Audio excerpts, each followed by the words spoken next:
Vande Mataram, dear children, welcome to the session of political science. As we have discussed in the previous session, what this exactly political science is and the consensus of the political science is imbibed in the preamble that we have studied in the previous module.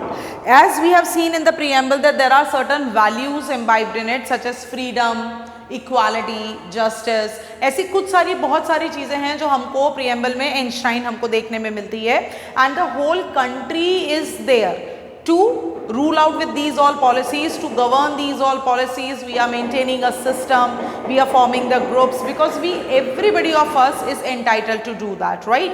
Now today we are going to look into what political theory exactly is, what political science is, what politics is, and how do people relate this politics to some another things, right? जैसे कभी भी newspaper में कोई भी news अगर पढ़ते हो तो उसमें से ये बाइफरकेट करना कि यार इसमें पॉलिटिक्स है या इसमें पॉलिटिक्स नहीं है, तो is it a easy job? या फिर जैसे जितने भी हम लोगों के र्यूमर्स सुनते हैं पॉलिटिक्स के लिए कि यार ये पॉलिटिक्स होती है, ये पॉलिटिक्स होती है, तो what exact is the meaning of the politics and how the political theory is different from all other subjects, right? तो today we are going to take care क्या गवर्नमेंट पॉलिटिक्स है पूरी की पूरी, मतलब जब गवर्नमेंट पे कहीं पे कोई वर्क चल रहा है तो are we going to say that the government in itself is politics. तो today we are going to bifurcate the government and the politics. आज के सेशन में हम ये सीखेंगे कि पॉलिटिकल थ्योरी इवॉल्व कैसे हुआ है. सो आई विल सजेस्ट कि you should take your notes copy on and you should keep on jotting down whatever things I tell you up so that you can very well frame at the end of the session 1 mark questions and the 3 mark questions from the topic that we are covering today, right? Now let us begin with the thing ki humanities. Political science is a part of the subject called as humanities. Humanities is related to the welfare of human beings, right? हमारा जो subject है वो किससे related है? हमारा subject है related to the welfare of the human beings. यानी कि ऑब्वियसली यस कि जो पॉलिटिकल साइंस है इस पॉलिटिकल साइंस का भी रिलेशन किससे है? इस पॉलिटिकल साइंस का रिलेशन भी पूरा पूरा किससे है? ह्यूमन बींग्स से है. अब जब हम यहाँ ह्यूमन बींग की बात करते हैं तो ये जो ह्यूमन बींग्स होते हैं these human beings are unique, right? ये जो ह्यूमन बींग्स होते हैं ये ह्यूमन बींग्स क्या होते हैं? यूनिक होते हैं. जैसे a peacock can not communicate to a parrot, both are birds only. Peacock is as well a bird and parrot is as well a bird, but both the birds cannot communicate to each other. But if I am belonging to the Indian community, I can communicate with the African community by learning the languages. But birds, animals, plants, trees, these are not having their own languages, right? So human beings first are different. In the first respect they are different as they have the capacity to communicate. हम लोग क्या कर सकते हैं? हम लोग यहाँ पे कम्युनिकेट कर सकते हैं. कम्युनिकेट करने के साथ साथ हम और क्या कर सकते हैं? कम्युनिकेट करने के साथ साथ हम यहाँ पे हर चीज़ की रीजनिंग ले सकते हैं. यानी कि we are having the ability to make reasoning, कि किसी भी चीज़ के पीछे हम क्या पूछ सकते हैं? किसी भी चीज़ के पीछे हम रीजनिंग पूछ सकते हैं. जैसे कि किसी स्टूडेंट ने मेरे से क्वेश्चन पूछा कि मैम अगर हम अपनी बातों को खुल के कहते हैं तो टीचर्स हमारे इंटरनल्स में मार्क्स काटते हैं, राइट? तो यहाँ पे हम क्या करते हैं? We are having the capability to ask a question why, right? मतलब we are having this capability. If you are not feeding a bird, they are not having a capability to ask you the reason. If you are not feeding a cow, they cannot ask us. But one human being can ask and can take a reason from the other human being. If willingly someone is not provided, we are having legal jurisdictions for them. If willingly some or the other people are not ready to tell कि what is the thing, then we are there to take the legal actions against them, right? यानी कि हमारे अंदर पूरी ability है कि हम क्या कर सकते हैं? हम रीजनिंग यहाँ पे कर सकते हैं, राइट? तो ह्यूमन बींग्स का ये क्या कहलाता है? ये कहलाता है ह्यूमन बींग्स का twin aspect, right? Human beings are unique in two respects. First, they possess the capability of communicating. Second, they have the ability to reasoning. ये कहलाता है ह्यूमन बीइंग का ट्विन ऑब्जेक्टिव जो हमें बाकी लोगों से क्या करता है? अलग करता है. और ये जो ट्विन एस्पेक्ट है, this twin aspect is the root of political theory. अगर ये स्टेटमेंट समझ में आ गया तो यानी कि आपको यहाँ पे बहुत सारी चीज़ें क्या हो जाएंगी, आपको बहुत सारी चीज़ें समझ में आ जाएगी. क्या कहा मैंने आपसे कि human beings are unique in two manners. First, we can communicate. Second, we are having the ability of reasoning. In this twin aspect of the human beings lies the root of political theory. हमने जब preamble को समझा तो preamble को समझने के पहले जब हमने ये देखा कि हमारे लिए ये क्या होता है पॉलिटिक्स, तो हमने देखा that politics is a activity, right. अब इस एक्टिविटी में what we people are doing, we people are communicating with each other what is happening, how it is happening, maybe in Bollywood, maybe in Tollywood, maybe in business, maybe in the real life, maybe in the school life, maybe in the family, right? What we are doing, we are communicating to each other, and along with the communication we are asking the reason. छोटा बच्चा सबसे पहले क्या पूछता है, वो आपको पूछेगा ये क्या है, आप उसको बताओगे ये दीवार है, वो पूछेगा क्यों. जब बच्चा 2 से 4 साल के फेज में होता है, जब वो नया नया बोलना सीखता है, तो वो हर चीज के पीछे क्या पूछता है, क्यों. बाय नेचर उसके अंदर एक टर्मिनोलॉजी आती है कि अगर मैंने उसको बोला कि बेटा ये घड़ी है, क्यों, ये पानी है, क्यों. ही नीड्स अ रीजन कि why I should call it pani, why I should call it watch, why I should call this words are like that. तो we are having the ability of reasoning. तो political theory basically क्या करता है, political theory आपको आजादी देता है communicate करने की. पॉलिटिकल थ्योरी आपको आज़ादी देता है किसी से रीज़न पूछने की कि if you are accepting democracy why, if you are accepting monarchy why, if you are accepting the autocracy why, right. You are able to communicate कि this is happening in my community, तो what is happening in your community. ये पूछने का हमें क्या होता है, अधिकार होता है. तो ये क्या कहलाता है, ये कहलाता है the basic root of the political theory, right? So this statement makes us clear कि yes, it is something different from the government. क्योंकि गवर्नमेंट का पूरा अपन ये नहीं कह सकते कि if I am studying the government hierarchy or if I am studying about the government, तो I am talking only about the politics. That means that political science is having a broader root than in comparison to the government alone. Right. तो जब हम यहाँ पे बात करते हैं तो यहाँ पे इन दो कैपेसिटी की वजह से इस ट्विन रूट में हमारे पास क्या है, जैसे कि इफ आई कैन आस्क, जैसे हिस्ट्री में किसी के दिमाग में क्वेश्चन आया, बंदरों से ही इंसान क्यों बने, छिपकली से क्यों नहीं बने, तो एक रिसर्च हुई उसके पीछे, राइट. जो सांप है उन्हीं के पैर गायब हुए, मछलियों के ही फिन्स क्यों होते हैं, राइट.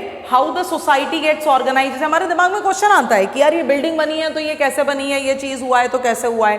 तो all these things gives us the root that we can put up variety of the questions, right. जब हम ये क्वेश्चंस पुट अप करते हैं तो ये जो हमारा पॉलिटिकल थ्योरी है, ये पॉलिटिकल थ्योरी हमारे लिए क्या है, ये पॉलिटिकल थ्योरी हमारे लिए कॉमन है in everyday life. Because in everyday life you communicate, in everyday life you put the reason to anything. तो पॉलिटिकल थ्योरी क्या है, पॉलिटिकल थ्योरी हमारे लिए कॉमन है इन are everyday life. Along with that यहाँ पे जो इसका ऑब्जेक्टिव होता है, इसका ऑब्जेक्टिव होता है टू ट्रेन अस. जैसे अगर हम इसको जोड़ दें किसी भी एक मोटिवेशनल कोट से, तो एक मोटिवेशनल ये कोट ये कहता है कि बच्चे को 2 साल लगते हैं ये सिखाने में कि बोलते कैसे हैं, पर बोलना क्या है ये सीखने में उम्र लग जाती है. We have heard this quote some or the other where कि भाई बोलना तो हमें आ गया, अ से गया तक हमने सीख लिया, ए से जेड तक हमने सीख लिया, 1 से 100 तक हमने सीख लिया, but when to speak, where to speak, right. तो अब यहाँ पे जब हम लेते हैं पॉलिटिकल थ्योरी, तो पॉलिटिकल थ्योरी का ऑब्जेक्टिव क्या होता है, इसका ऑब्जेक्टिव होता है टू ट्रेन द सिटीजन्स, जिस भी कंट्री को आप बिलोंग कर रहे हैं, क्योंकि political theory is not only individual to India but it is individual to lot many other things. तो यहाँ पे हम क्या कर रहे हैं, हम यहाँ पे सिटीजन्स को ट्रेन कर रहे हैं टू थिंक रैशनली, हमें यहाँ पे चीज़ों को रैशनल लेवल पे देखना है। जैसे क्या होता है कि हर सिक्के के दो पहलू, रैशनल का मतलब होता है कि हर सिक्के के कितने पहलू होते हैं, हर सिक्के के दो पहलू होते हैं, कभी भी जजमेंट एक तरफा नहीं होता।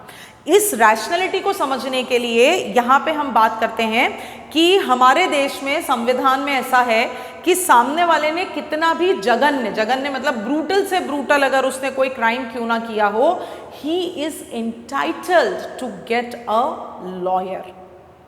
दो वी पीपल गेट वरीड कि यार इसको भी कोई प्रोटेक्ट कर रहा है, तो ये आपका डिसीजन है कि वो उसको प्रोटेक्ट कर रहा है। वो वहां पे उसको प्रोटेक्ट करने के लिए गया है, ये आप नहीं कह सकते, वो सिर्फ उसका पक्ष सुनने गया है, राइट। ये ऑर्डिनरी सिटीजन में और पॉलिटिकली ट्रेन्ड सिटीजन्स में डिफरेंस होता है कि we speak in a heavy manner. That's what I said you people कि when you are doing first observe what is happening round the clock. तो जजेस क्या करते हैं कि जब दोनों पक्ष के वकील नंबर 1 और वकील नंबर 2, एक अक्यूज्ड है और एक गिल्टी है यहाँ पे, तो जो दो लोग हैं यहाँ पे, एक ने क्या करा है, एक्विजिशन लगाया है और एक अक्यूज्ड है यहाँ पे, इन दोनों पहलुओं के अपने अपने वकील होते हैं, दोनों अपनी अपनी तरफ से दलीलें रखते हैं, अलग अलग बातें रखते हैं। जब दोनों वकील अपना केस रेस्ट कर देते हैं तो अब वकील और जज में डिफरेंस ये होता है कि वकील तो अपने पक्ष की तरफ से ही बात रखेगा, वो सामने वाले पक्ष को पूरा काटेगा, बट जज कैन नॉट डू दिस। जज can not give the conclusions on the matter of one sided hearing. तो अब सिस्टम ये होता है कि जब दोनों वकील अपनी तरफ से पूरी सुनवाई का केस रेस्ट कर देते हैं और आगे किसी भी तरीके की डेट नहीं लेते, जज एक नई डेट देता है। वो टाइम पीरियड होता है जिसमें जज पूरे केस को एनालिसिस करता है, then on the basis of evidence वो जजमेंट देता है। तो उसका जजमेंट इम्पार्शियल, अनबायस्ड कैसे होता है? Because he thinks rationally, right. तो पॉलिटिकल साइंस और political theory gives us the entitlement or the training that if I am a student, how I can think rationally and how I can put up my reasoning, how I can put up my questions in a rational manner, so that either I may get the answer to that question or else my question cannot be denied by some another person. तो objective क्या है political theory का? The objective of the political theory is to train the citizens to think rationally, right. अब ये जो चीज है हमारी, this is the basic concept of political theory.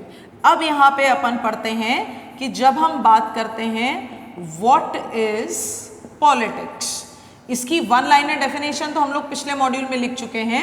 अब आगे हम इसको देखते हैं कि इसमें और कितनी चीजें होती हैं। जैसे ही किसी के दिमाग में पॉलिटिक्स शब्द आता है तो लोगों के दिमाग में राजनेताओं की छवि आती है। चलो यहीं से मैं शुरू करती हूं कि क्या गवर्नमेंट पॉलिटिक्स है और पॉलिटिक्स का सिनोनिम गवर्नमेंट है, राइट। अब यहां पे हम देखते हैं कि why government is so closely related with the politics. It's not true that only government is politics. Government is a part of the politics.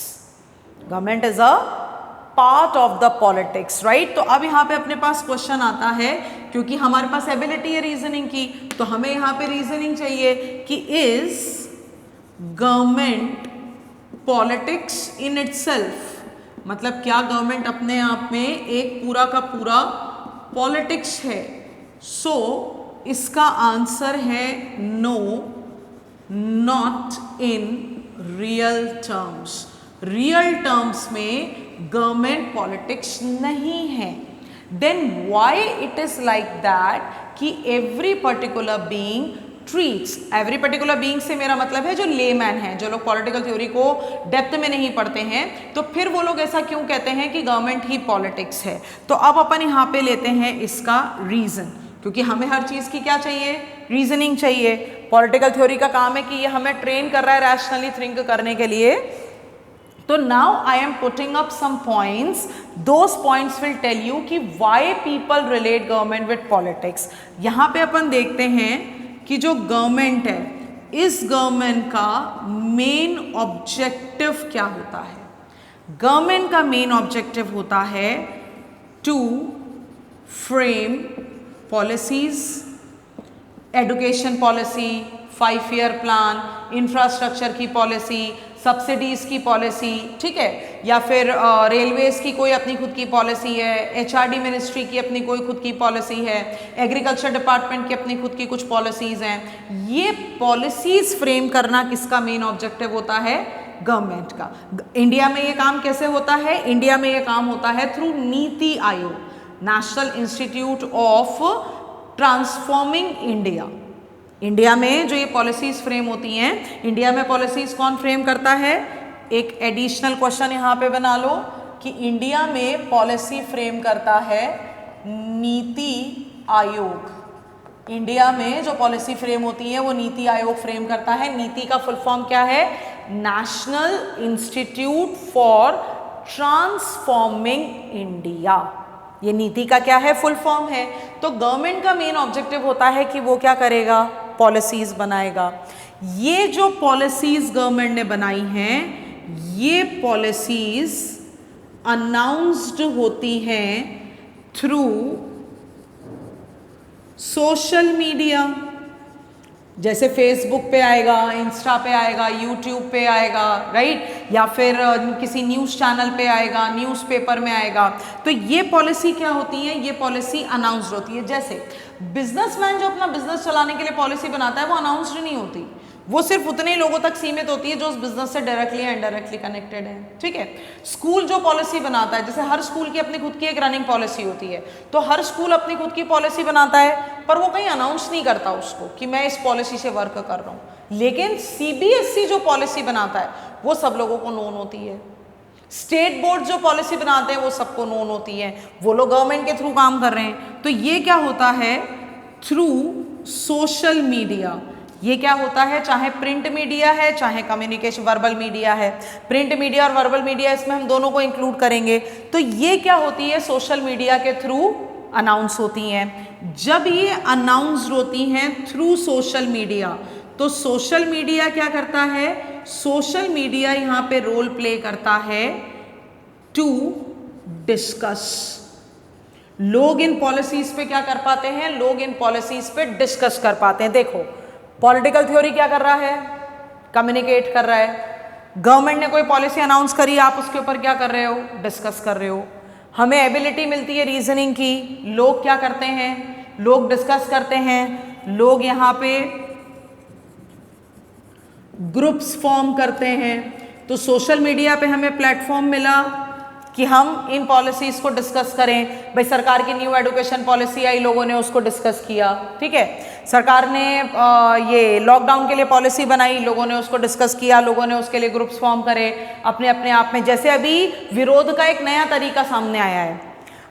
कुछ दिनों पहले हमारे ऑनरेबल प्राइम मिनिस्टर ने to give the salute to the doctors and all working, उनके लिए उन्होंने दिए जलवाए थे, राइट। फिर उन्होंने थालियां बजवाई थी, फिर उन्होंने तालियां बजवाई थी टू गिव द ऑनर। देखो, उनका ऑब्जेक्टिव अलग था। लोगों ने उसको किस ऑब्जेक्टिव से देखा? इससे हमारा मुद्दा नहीं है, उन्होंने ये ऑब्जेक्टिव दिया, ठीक है। Now 6 months almost have gone of the lockdown. The condition is like that the state governments are not announcing any new vacancy, any new recruitments. What is the effect of this going on? That children are not capable of studying, neither they are capable of doing the job. ना नई employment opportunity आ रही है, ना लोगों को job मिल रहा है। तो a new way of protest आया। लोगों ने क्या करा? ताली और थाली बजा के विरोध जताया सरकार की पॉलिसी का। बहुत बड़ा मास कैंपेन में बिहार में और कोटा जैसी जगहों पे बड़े बड़े कैंपेन्स में छात्र सड़कों पे उतरे, और छात्र सड़कों पे उतर के उन्होंने क्या किया कि उन्होंने विरोध प्रदर्शन किया। ग्रुप फॉर्म हुआ यहाँ पे, ठीक है।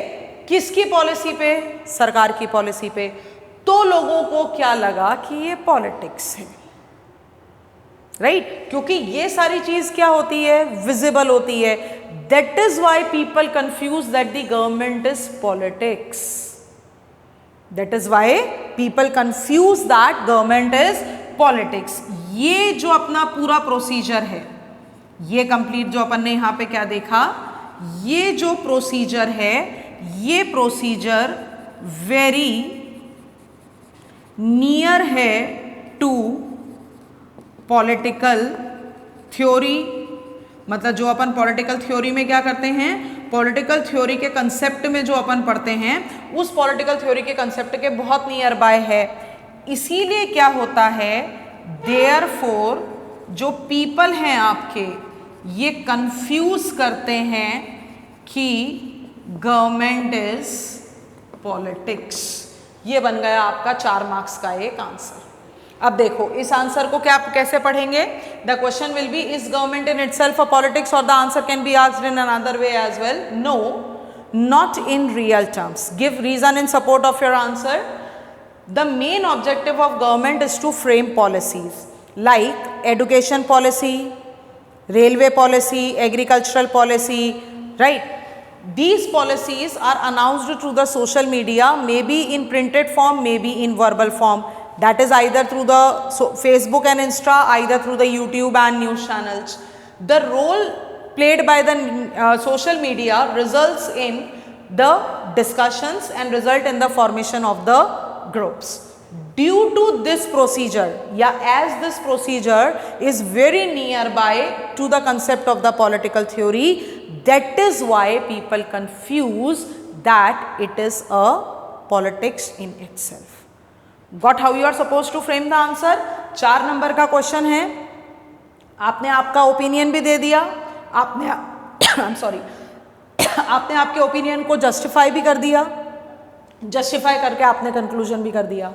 Introduction, body of the answer and the conclusion part.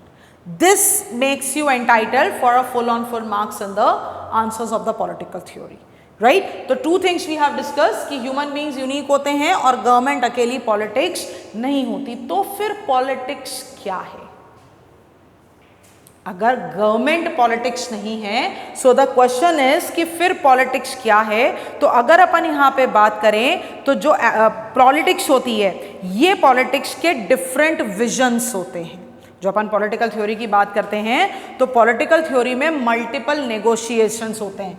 जब अपन बात कर रहे हैं नेक्स्ट टॉपिक की, तो पॉलिटिकल थ्योरी क्या करती है? पॉलिटिकल थ्योरी प्रोवाइड करती है हमें नेगोशिएशंस। अलग अलग तरीके के ये हमें क्या देती है? हमें प्रोबेबिलिटी देती है कि हम नेगोशिएट कर सकते हैं wherever we are working. पहले लेवल पे ये हमको बताता है कि what government do and how they relate to the aspirations of the people. पहला नेगोशिएशन क्या करता है ये कि गवर्नमेंट क्या कर रही है and how this is related to the aspect of the citizens. और सेकेंड लेवल पे ये क्या करता है? ये पीपल के स्ट्रगल को और उनके डिसीजन मेकिंग पावर को इन्फ्लुएंस करने की कैपेबिलिटी रखता है। तो it involves multiple negotiations, right? तो पॉलिटिकल थ्योरी अपने आप में अगर हम सम अप करें तो पॉलिटिकल थ्योरी में हमारे पास क्या होता है कि पॉलिटिकल थ्योरी हमें नेगोशिएशंस करने का प्लेटफॉर्म प्रोवाइड करता है। वो नेगोशिएशंस चाहे हमें गवर्नमेंट लेवल पे करने हैं, वो नेगोशिएशंस चाहे हमें ऑर्डिनरी लेवल पे किसी सिटीजन राइट के लिए करने हैं। So this is what is exactly political theory, which is much broader to that what you called as dirty politics. No, dirty is the term which is associated with the nature of the people involved in playing the politics. Maybe in government, maybe in media. जैसे one of the news is there कि right now from a renowned news channel, some of the reporters have resigned saying that कि the role what we are supposed to play is not what is being taken care from us. मतलब उन लोगों ने ये allegation लगाया है अपनी ही company पर कि हम लोगों से पेड न्यूज़ पब्लिश करने को बोला जाता है। बोले ये हमारे एथिक्स के खिलाफ है। तो उन्होंने एक रिनाउंड न्यूज़ चैनल को क्या कर दिया है? उन्होंने छोड़ दिया है। क्या कर रहे हैं? वो नेगोशिएशन कर रहे हैं। कभी ये नेगोशिएशन सरकार के खिलाफ होता है, कभी ये नेगोशिएशन आपकी जनरल थिंकिंग के खिलाफ होता है। कुल मिला के political science is a broader aspect than what you can think and that what you can involve. I hope you people have understood this module. If any doubts, I am open for you all. Do let me know what all things you are not getting, and then revise and keep learning and stay safe. Thank you so much.